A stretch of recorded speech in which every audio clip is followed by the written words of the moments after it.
योजनेअंतर्गत भरपूर अशा महिला आहेत की या योजनेमध्ये बसत नाहीत, या योजनेमध्ये अपात्र आहेत. अशा महिलांना पैसे मिळणार नाहीत. अशा लाडक्या बहिणी आहेत की त्यांना हप्ता मिळणार नाहीत. आता त्या महिला कोणकोणत्या आहेत, त्या लाडक्या बहिणी कोणकोणत्या आहेत, या व्हिडिओमध्ये आपण थोडक्यात समजून घेऊयात.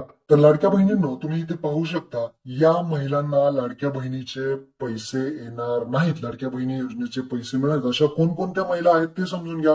तर पहिलं आहे, जे आधार कार्डवरती 21 पेक्षा कमी वय असेल, कोणतीही लाडकी बहीण असू द्या, 21 पेक्षा कमी वय असेल आणि 65 पेक्षा जास्त वय असेल तर लक्षात ठेवा, हप्ता मिळणार नाही. तर आधार कार्डवरती चेक करा, महिलेचं वय किती आहे, 21 पेक्षा कमी असेल, 65 पेक्षा जास्त असेल तर हप्ता मिळणार नाही.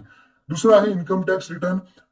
कुटुंबातील, लक्षात ठेवा, रेशन कुटुंब म्हणजे काय, तर रेशन कार्ड. आपलं रेशन कार्ड मध्ये जो व्यक्ती ITR भरत असेल, तुमच्या कुटुंबातील एखादा व्यक्ती ITR इन्कम टॅक्स रिटर्न भरत असेल, टॅक्स भरत असेल, तर त्या कुटुंबातील महिलेला हप्ता मिळणार नाही, ही गोष्ट लक्षात ठेवा. त्यानंतर तिसरं आहे, वार्षिक कुटुंबाचे जे काही एकत्रित उत्पन्न आहे ते 2.5 लाखापेक्षा जास्त असेल तर अशा महिलांना हप्ता मिळणार नाही. तुमच्या कुटुंबाचं उत्पन्न जर 2.5 लाखापेक्षा जास्त असेल तर हप्ता मिळणार नाही, ही गोष्ट लक्षात ठेवा. पुढे जर पाहिलं तर इथे पहा, कुटुंबातील सदस्याच्या नावावरती 4 चाकी वाहन असेल तर हप्ता मिळणार नाही. ट्रॅक्टर वगळून, ट्रॅक्टर सोडून जर कोणतेही एक 4 चाकी वाहन असेल कुटुंबातील म्हणजेच रेशन कार्डचा इथे संबंध येतो.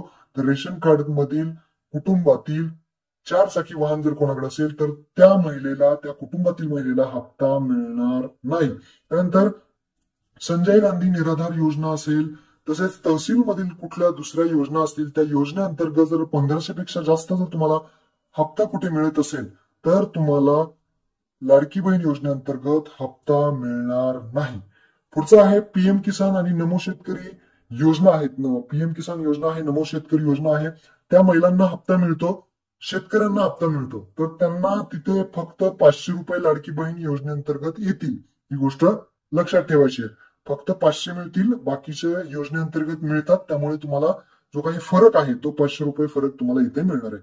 आणि सगळ्यात महत्वाचं तो म्हणजे इथे आहे पॉइंट, तो म्हणजे एकाच कुटुंबातील महिला, लक्षात ठेवा, एकाच कुटुंबातील अनेक महिला, म्हणजेच यामध्ये फक्त 2 महिलांना लाभ मिळणार आहे. लक्षात ठेवा, एक कुटुंब म्हणजे रेशन कार्ड मध्ये फक्त 2 महिलांना लाभ मिळेल. पण तो लाभ कसा मिळेल, एक विवाहित पाहिजे आणि एक अविवाहित पाहिजे तरच लाभ मिळेल. इथे भरपूर जण म्हणतात आमच्या कुटुंबात आहेत, पण एक विवाहित असेल आणि एक अविवाहित असेल तरच लाभ मिळेल.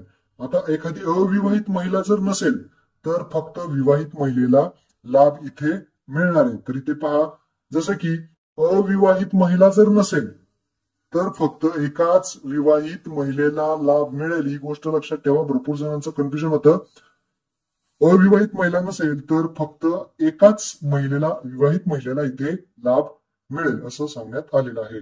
आता तुम्ही म्हणाल की हे कसं सांगताय तुम्ही, काय तुमच्याकडे प्रूफ आहे? तर सर्व अटी आणि पात्रता ज्या आहेत त्या 2024चा जो काही GR आहे लाडक्या बहिणीचा, त्यामध्ये सर्व माहिती उपलब्ध आहे. तो GR तुम्हाला डिस्क्रिप्शन मध्ये देतो, तो तुम्ही डाउनलोड करून घेऊ शकता. महत्वपूर्ण हा व्हिडिओ. आता सर्व लाडक्या बहिणींना हा व्हिडिओ शेअर करा. धन्यवाद. जय हिंद, जय महाराष्ट्र.